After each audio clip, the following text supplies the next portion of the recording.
Well, the city of Johannesburg has indeed then launched that 24-hour substance abuse and gender-based violence crisis line as part of the city's Women's Month program, aiming to address gender-based violence and femicide. We're now joined via Zoom by Mbuyiselo Botha, who is a commissioner from the Commission for Gender Equality. Thank you, as always, Mr. Botha, for joining us here on SABC News.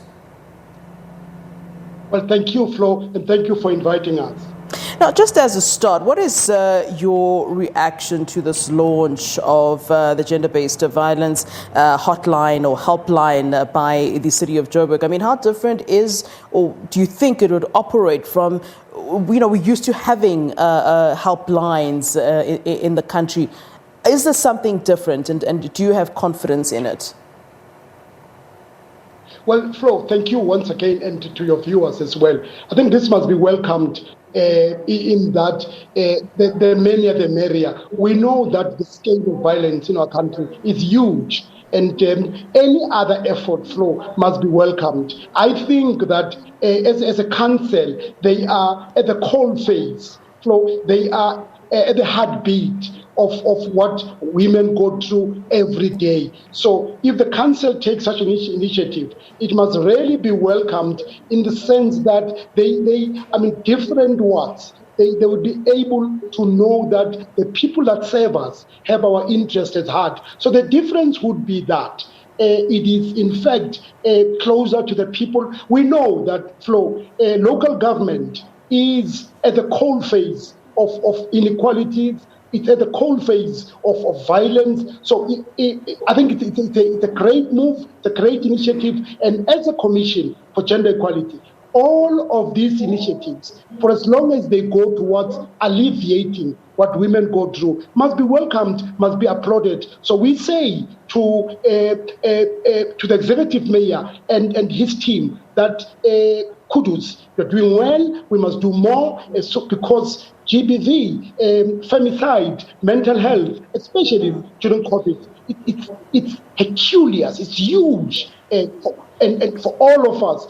So when we come together, Flo, it's important. What do you make of that strong statement made, of course, by the MMC that, we live in a sick society and we need to deal with the scourge? Is that correct, that we do indeed live in a sick society, as it was put?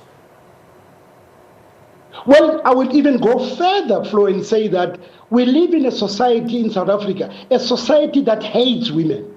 Look, I would even use stronger words. This is not only a misogynistic society, but it is a society which is predicated on hating women for one simple reason, that they are women, no other reason. So, in fact, I think that the MMC has been charitable. I want to go a step further and say that we are a society that would do anything to undermine women, a society that would do anything to ensure that women's rights are trampled on. And I mean, how do we address this? I mean, you say we live in a society that hates women. We can certainly address the issues of gender-based violence, when they're happening and as they're happening. But I want to say that these sort of issues are supposed to be addressed from the root. How do we move on from this society, which, as you put it, hates women so much? What are we doing wrong in terms of, the men in our society? What are we supposed to be doing for them not to have this hatred, and I'm going to use the word that you've used for women? It surely should be starting far beyond, before they reach the age where they can do something about that hate, whether it is to kill women, abuse women, do gender-based violence. I mean, what is supposed to be done in this society, in this country at large, really? Flo, and your viewers, we have to start at the beginning, at the roots.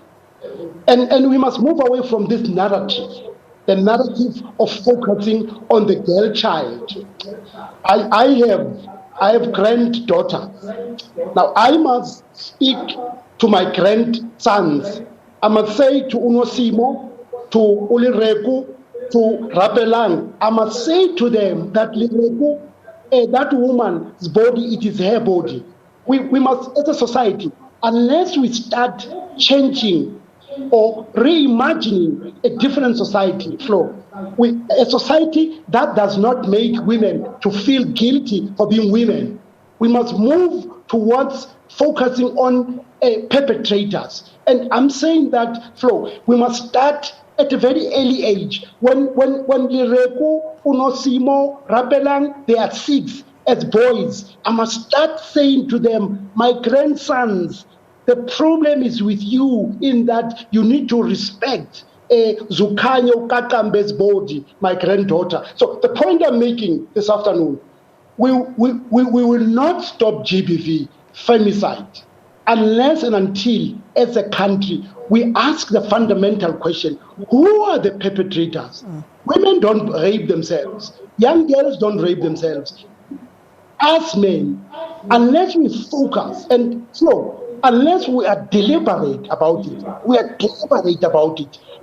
and meaning that unless we say that the problem is men in our society and our narrative changes, we will not, sad to say, the bad news is that we will not stop it unless we do these type of narratives that we change.